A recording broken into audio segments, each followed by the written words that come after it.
So me and my best friend try to go camping once a year. We've been doing this since we were 13 years old, never been scared or had anything weird happen to us until last year in the Blue Ridge Mountains. We showed up during the peak season on the first night, and space was very limited. We were losing light, so we decided to set up camp on a spot on the side of the mountain which was less crowded. The following morning, we went into town to drink some beers and have some fun up until late afternoon. By the time we got back up to the mountains to switch our camping spot, we were losing light again, but managed to find a more remote spot. We set up our tents and got the fire going. We were drinking and enjoying our time. Before we knew it, time flew by, and it was probably around 1 a.m. when we suddenly saw a flashlight aimed at us. It was a man walking towards us with a flashlight aimed straight at us. We didn't really think much of it, and assumed it's likely a park ranger coming towards us to complain about something we did wrong. Because who else would be walking towards our camp with a flashlight at 1 a.m? The ones who are into camping know that it's kind of an unspoken rule that you don't just walk up on someone camping that late at night, unless it's an emergency. Anyways, the person gets close enough, and we could see that it was a man probably in his early 50s. He had a simple shirt on with some basketball shorts. We realized that he wasn't alone. Walking beside him was a lady who looked to be in her 40s. She was avoiding eye contact with us. The man immediately forced a conversation about stupid stuff.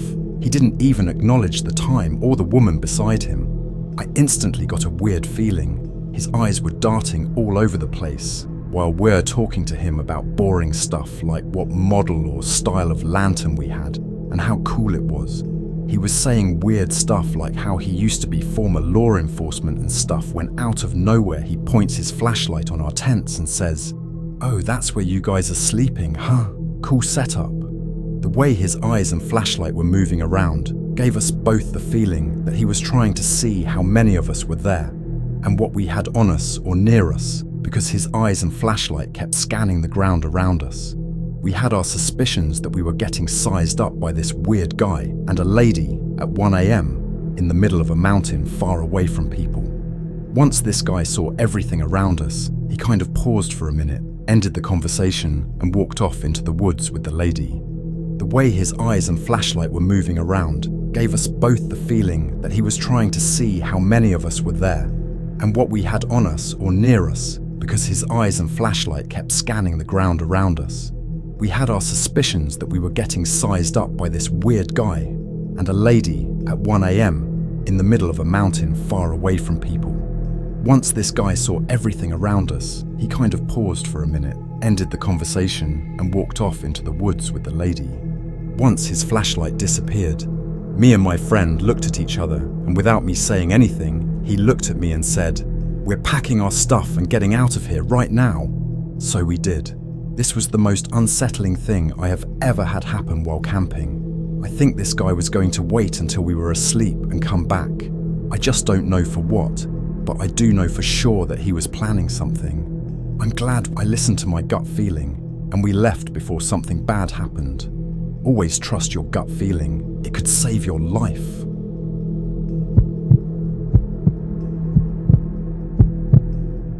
I've been in a scout troop for boys and girls for about 3 years now. A few months ago, my troop went on this educational railroad camping trip so we could learn about how trains work, how railroads are made, and so on. Now, mind you, this campsite was weird as hell. There was a bunch of super weird vintage stuff. They had signs from old restaurants, horse-drawn carts, what appeared to be old auto shop equipment, old carnival rides, weird children's mascot statues, and so much more random crap everywhere they could fit it. The whole place had a creepy vibe.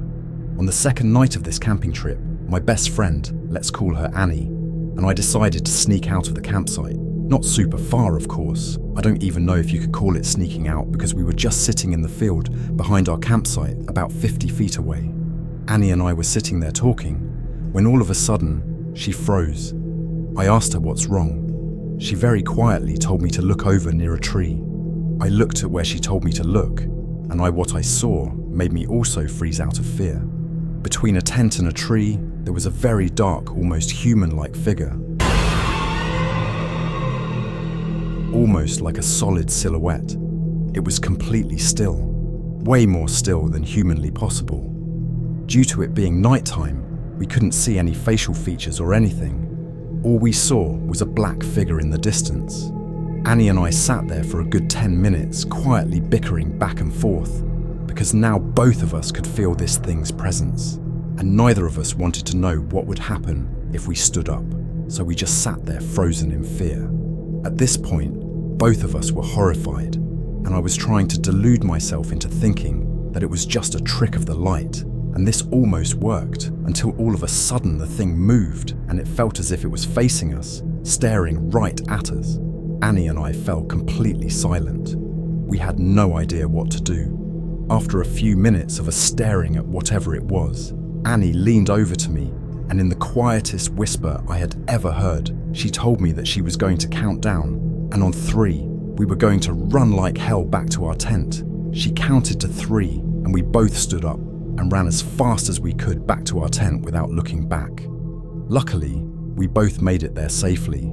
The next day, we went over there to look at the spot the thing had been standing at, and there was literally nothing there. There wasn't anything resting against the tree or hanging there.